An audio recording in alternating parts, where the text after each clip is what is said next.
बरं वाटतंय का ग? आता कसं सांगू तुला, मला काय बी जाणवत नाहीये. जाणवल, हळूहळू जाणवल. माझ्या हातात आहे ना जादू आहे, जादू. हं? लहानपणी मस्ती करताना आहे ना मी पोरांना मारायचो, तेव्हा त्यांना लगेच नव्हतं जाणवत. दुसऱ्या दिवशी त्यांचं अंग सुजल्यावरती जाणवायचं. म्हणून मला मारू नकोस. नाही ग, नाही मारत. मला काही येड लागले वे. कृष्णा, हं? मी मगाशी वह्या बघितल्या तुझ्या. तू आज प्रॅक्टिस केली नाहीस. तुला सांगून गेलो होतो ना प्रॅक्टिस कर म्हणून. जमल तेवढं केलंय की. बरं आहे, ऐक की, उजव्या हाताची मालिश झाल्यावर डाव्या हाताला करशील का? अगं करणार की. तू फक्त बोल काय सेवा करायची, सगळी सेवा करणार मी तुझी.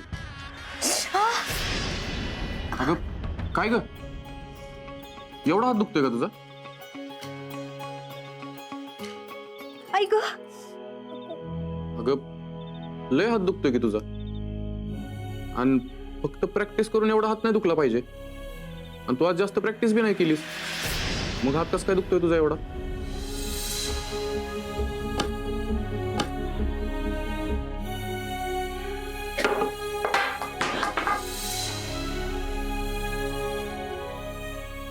कृष्णा, मी काहीतरी विचारतोय. अरे काही नाही, ते झोपेत अंगाखाली हात आलता ना, म्हणून दुखायला लागलाय बघ. कृष्णा, माझ्याशी खोटं बोलू नको बरं का, आत्ताच सांगतोय तुला. आणि झोपेत अंगाखाली हात आल्यावर एवढा दुखला नाही पाहिजे. तू या हाताने घरातलं काय काम केलंस का?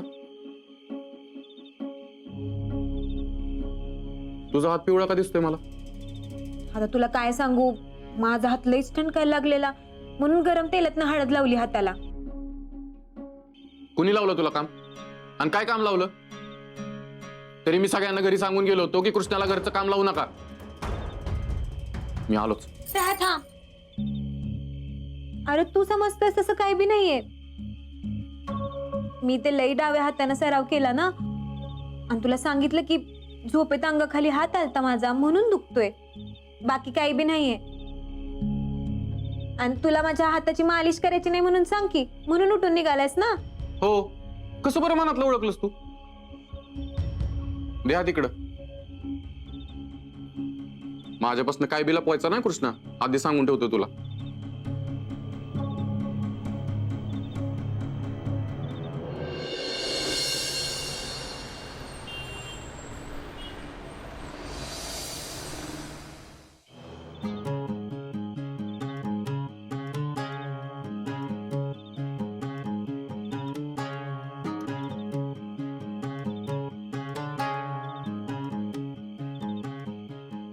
रंजे, अशी आदूसून काय कामाची? नुसती पुस्तकं वाचून संसार होत नाही रंजे. रायाचा संसार काय आता फुलत नसतोय रंजे. मी म्हणते ना तुला, काढून टाक एकदाची हिला घरातनं बाहेर.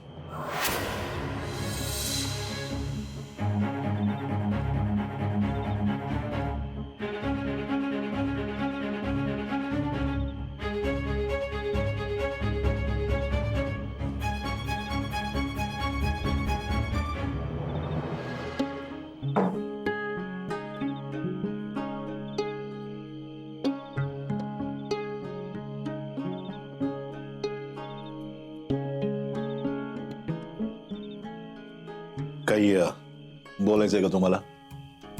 नाही. बोला. तुम्हाला काहीतरी बोलायचंय. तुमची चलबिचल जाणवते आम्हाला. मला रायाची काळजी वाटते. कसं होईल आता रायाचं? कसं होणार? आम्हाला तर रायाची काळजी वाटेना झालीये. किती बदललाय पोरगा. हा, स्वतःहून जबाबदारी घ्यायला लागलाय, स्वतःहून कामं करायला लागलाय. आता आम्हाला रायाचं टेन्शनच राहिलं नाही बघा. असं कसं म्हणताय टेन्शन नाहीये? अहो, कृष्णाचा हात आता कधीच बरा होणार नाहीये. आणि असं असेल तर रायाचा संसार कसा होणार? कसं होणार? हा, आणि तुम्हाला कोणी सांगितलं कृष्णाचा हात बरा होणार नाही? तिची ट्रीटमेंट चालू आहे. डॉक्टरांनी आशा सोडली नाही, आम्ही रायानं आशा सोडली नाही. हे बघा, आणि सगळ्यात महत्वाचं ना, त्या पोरीची इच्छाशक्ती लय दांडगी आहे. त्या इच्छाशक्तीच्या जोरावर ना ती लवकर ठणठणीत बरी होणार बघा. तुम्ही सतत कृष्णाचीच बाजू घेणार आहे का? कधीतरी रायाचा पण विचार करा. त्याच्या भल्याचं कधी बघणारच नाहीये का? त्याच्या भल्याचं बघायचं. म्हणजे नेमकं काय करायचं सांगा तरी. ते मला नाही माहिती. मी तुम्हाला शेवटचं सांगून ठेवते, कृष्णाचा हात जर बरा झाला नाही ना, तर मी तिला रायाच्या आयुष्यावर ओझं नाही होऊ देणार. मी रायाचं दुसरं लग्न लावून टाकेन. रंजना, काय बोलताय तुम्ही? डोकं ठिकाणावर आहे का तुमचं? आतापर्यंत नव्हतं, पण आता आलंय. मी माझ्या लेकाच्या सुखासाठी काही करू शकते. मी कुणाचंच ऐकणार नाही. लेकाचं सुख, लेकाचं सुख. अहो, तुमच्या लेकाला विचारा त्याचं सुख कशात आहे. नका त्याच्या संसारात ढवळाढवळ करू. हे जर त्याला कळत असतं ना, तर अशी वेळच आली नसती. आता असा बसला नसता बायकोची सेवा करत. काय चुकलं ते? काय चुकलं बायकोची सेवा केली तर? लग्न केले ना त्याने, मग बायकोची सेवा तो नाही करणार तर कोण करणार? का कुठे लिहून ठेवलंय की फक्त बायकोनेच नवऱ्याची सेवा करायची असते म्हणून? आज आमच्या कृष्णावर ही वेळ आली म्हणून तुम्ही असं बोलताय. उद्या जर तुमच्यावर ही वेळ आली तर काय करा? समजा, फक्त समजा, उद्या स्वयंपाकघरात काम करताना तुमचा एखादा छोटासा अपघात झाला आणि तुमचा एखादा अवयव काम करण्याचा झाला, त्यावेळेस आम्ही काय करायचं? सोडून द्यायचं का तुम्हाला रंजना? मग ह्या हिशोबाने तर हे बघा, कपाटावर डाग आहे, द्या फेकून त्याला. या भिंतीचा पोपडा उडाला, भिंत तोडा. या पक्षाचा कान तुटलाय, फेकू द्या बाहेर. आईचे वयोमानानुसार गुडघे दुखायला लागले, आमच्या आईला कुठे सोडवा? आणि सगळ्यात महत्वाचं रंजना, आज ना उद्या तुम्ही म्हाताऱ्या होणार, ध्यानात ठेवा. हे वयोमानानुसार तुमचे हातपाय चालायचे बंद होणार. त्यावेळेस आम्ही काय करायचं हे मला आता सांग. हे बघा, तुम्हाला जेवढं काही बोलायचंय मला तेवढं बोला, पण मी तुमचं काही एक ऐकणार नाही. ही तर माझ्या लेकाच्या आयुष्याचा प्रश्न आहे, आणि काहीही झालं तरी मी त्याचं आयुष्याचं बर्बाद होऊ देणार नाही.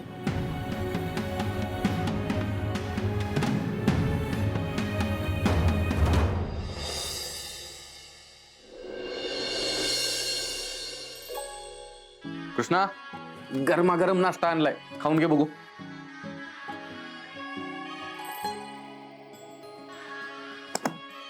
तू पण आवरून घे, कारखान्यात जायचं असेल ना. कारखान्याचं अजून तसं काही ठरलं नाही. आज बायकोचा अभ्यास घेईन म्हणतोय. राया, तू माझ्यासाठी स्वतःचं आणि कारखान्याचं नुकसान केलेलं मला बिलकुल आवडणार नाही बरं का. तुला कोण म्हणलं तुझ्यासाठी मी कारखान्याचं आणि स्वतःचं नुकसान करून घेतोय? मी सगळ्या गोष्टी व्यवस्थित हाताळतोय. कारखान्यात आता दिलेली कामं जिथल्या तिथं करणारी माणसं आहेत, त्याच्यामुळे कारखान्याचं मला काही बी टेन्शन नाही. आता तूच माझी पहिली जबाबदारी आहेस. चल, नाश्ता करून घे, मी तुझी पुस्तक काढतो तोपर्यंत. म्हणजे नाश्ता झाला की लगेच अभ्यासाला बसता येईल. हा,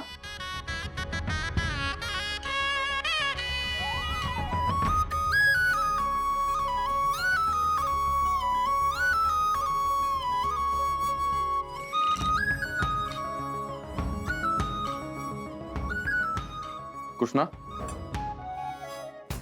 काय झालं ग? अजून हात दुखतोय का? वय, असं करून कसं चालेल ग? थोडं सहन करावंच लागेल की. काही काळा सोसाव्याच लागतं. मला जर त्या तुझ्याकडनं घेता आल्या असता ना, मी लगेच घेतल्या असत्या. पण आता तुझं तुला सहन करावं लागेल बघ. बर, पटकन नाश्ता करून घे, आपण अभ्यासाला बसू. नाही करायचा मला अभ्यास, नाही व्हायचं मला सीए. मला काही बी नाही करायचं. मी कधीच सीए नाही होऊ शकणार आहे राया. मी अशीच राहणार आहे दुसऱ्यांच्या जीवावर जगत. मी हरलीये, हरले मी राया. तू तुझा वेळ नको वाया घालूस, आणि माझ्याकडनं तर बिलकुल अपेक्षा ठेवू नकस. तू जा इथनं, जा. काय बोललीस तू? परत बोल. मला नाही करायचंय अभ्यास, मला नाही व्हायचंय सीए. मला काही बी नाही करायचं, तू जा इथनं. इतक्या लवकर हार मानलीस? तू त्रास बघितलायच कुठं कृष्णा? माझ्याकडे बघ. 1000 वेळा आयुष्यात अशी वेळ आली की जिथं वाटलं संपलं सगळं. इथनं पुढं मला काहीच करता येणार नाही, आयुष्यात पुढेच जाता येणार नाही. पण एकाचं 5 कारखाने केलंच ना मी, लढत राहिलोच ना. कितीतरी वेळा तू मला माझ्या शक्तीची, हुशारीची जाणीव करून दिली आहेस, आणि आता तूच म्हणतेस मी हारले म्हणून. हार जीत तुमच्या मान्यवर असते. तुमच्या मनाची शक्ती जर दांडगी असेल ना तर जगात काहीच अवघड नसतं. हे तूच सांगायचीस ना मला. आणि आता तूच म्हणतेस की माझ्याच्यानं काय होणार नाही. जी मुलगी मरणाला 3-3दा हरवून आलीये ती म्हणते मी हारली म्हणून. ह्याच्यावर कसा विश्वास ठेवायचा कृष्णा? तू चल माझ्यासोबत. मला नाही यायचं कुठं बी. मी नाही देणार परीक्षा. तू जा इथनं. मी बघतोस तू कशी परीक्षा देत नाही ते. चल. राया, गुली गुली गुली गुली गुली गुली गुली गुली. मम्मी आज एकदम खुशी दिसते. हा मग आगच अशी लावून आले आम्ही. आता तू नुसतं बघच. रणजी लवकरात लवकर ह्या कृष्णीला कशी बाहेर काढत्या आणि रायाचं कसं दुसरं लगीन लावून देत्या का नाही बघ. मम्मी तसं झालं ना तर बेस्टच आहे, पण तुझ्यावर नाही विश्वास माझा. कर तू दरवेळी म्हणत असतेस ना की कृष्ण आता घरातनं जाणार, कृष्णा मरणार, उद्या त्यांची समधी प्रॉपर्टी आपली होणार. पण मम्मी यातलं काही बिघडत नाहीये. मला तर वाटतं की आपण तुझीच पत्रिका गुरुजींना दाखवावी. म्हणजे तुझ्यात नशिबात काहीतरी दोष असेल मम्मी. तुझं एक बी काम दडवत नाहीये. तर तू नीट काम करून लय नाही का दिवं लावत. अर्धी काम तर तुझ्यामुळेच बिघडल्या ती. पर ह्यानबारीला नाही तसं होणार. आता मी जसं ठरविल का नाही तसंच होतंय का नाही बघ. अरे राया सांग तरी कुठे घेऊन चाललायस? राया,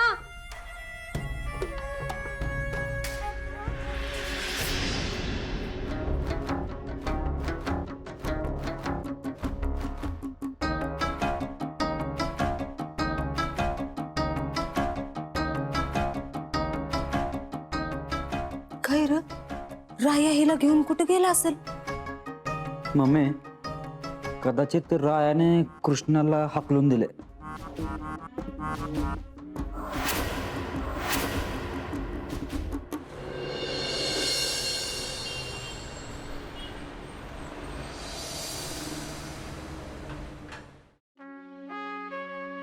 अरे राया इकडे कशाला घेऊन आलायस मला? ते तुला लवकरच कळ. सर तुम्ही इथे बसा ना. नाही मी बसायला नाही आलो. मग मला फक्त सांगा, ज्या लोकांना हातपाय नसतात ते लोक कशी परीक्षा देतात? का ते हार मानून घरीच बसतात? असं कसं सर? ज्यांना हात पाय नाही त्यांच्यात हिंमत नसते असं अजिबात समजू नका. ज्यांना हात नाहीत त्यांना लेखनिक घेण्याची सोय असते. आम्ही कुणाचंच नुकसान नाही होऊ देत. एखाद्याचा उजवा हात जर काम करत नसेल तर तो लेखणी घेऊन परीक्षा देऊ शकतो. हो अगदीच. बर, लेखनिक कुणाला होता येतं? जो परीक्षा देणाऱ्याचं ऐकून लिहू शकेल असं कुणीही व्यक्ती लेखनिक म्हणून घेता येतो. तो परीक्षेला त्या स्टुडंट सोबतच असतो आणि त्याचा पेपर लिहायला मदत करतो. अजून काय पाहिजे तुला? हा, का तुला अजून पण असं वाटतंय की तू हारलीयस, तू परीक्षा नाही देऊ शकत, तू सीए नाही होऊ शकत? कारण तुला जर तसं वाटत असेल ना तर मला विसरून जा. कारण मला हार मानणारी लोक अजिबात आवडत नाही. आता तू ठरव तुला काय करायचंय. राया माफ कर मला. मी चुकले. मी नाही म्हणणार हार. मी देईन परीक्षा. हा, धन्यवाद सर. हो वेलकम.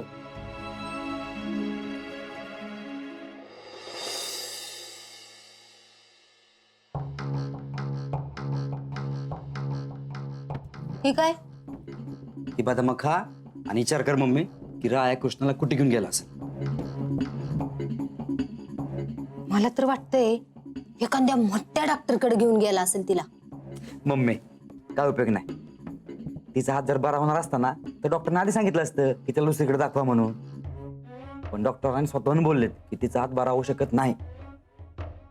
मग घरात लय काम पडते म्हणून मामा मामीकडे तर घेऊन गेला नसेल. मम्मी तसं असतं तर काल मामा मामी आले होते ना, त्याच वेळेस त्याने त्याला पाठवून दिलं असतं की. बोलला नसता काळजी घेईल म्हणून. मम्मी भाऊसाहेबांसमोर त्याने कृष्णाची जबाबदारी स्वतःच्या खांद्यावर घेतली आहे.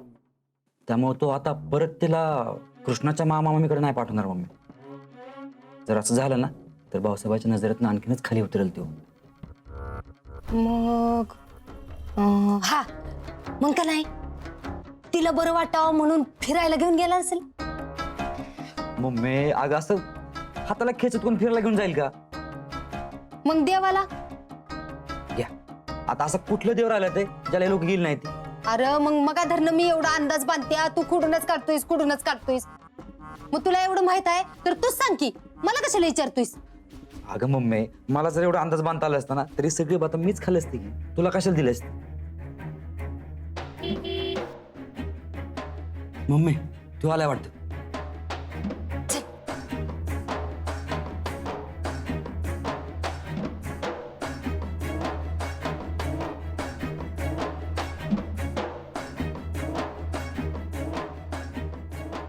जाताना तर कृष्णेचा हात खेचत खेचत राया तिला घेऊन गेला की तिचं तोंड बी किस्त पडलं होतं.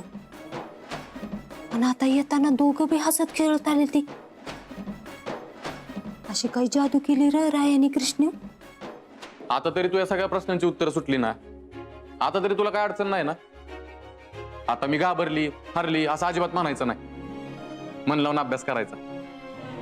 कृष्णा मला तुला सीए झालेलं बघायचं आहे.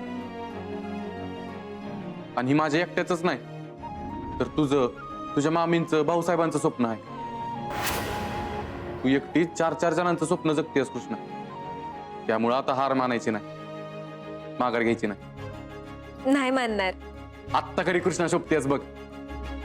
आणि बरं झालं आपली भांडणं झाली. त्या भांडणामुळे कळालं तरी की तू लेखनी घेऊ शकतेस. ती सगळं खरं आहे राया पण लेखनिक आणायचं कुठनं. अरे हो इथं माझ्या ध्यानातच आलं नाही. काय आपल्या अडचणी संपत नाहीत बघ. ए कृष्णे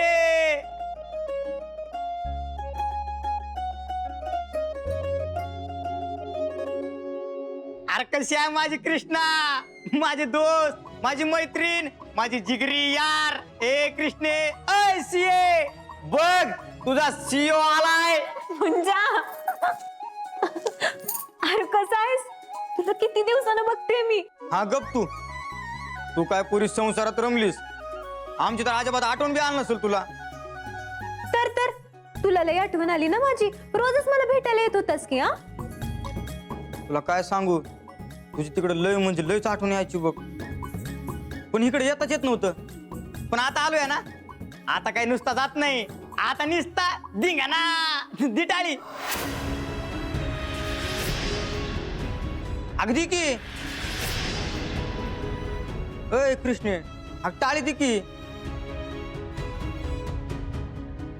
मुंजा ते माझा उजवा हात काम. समज कळलंय मला.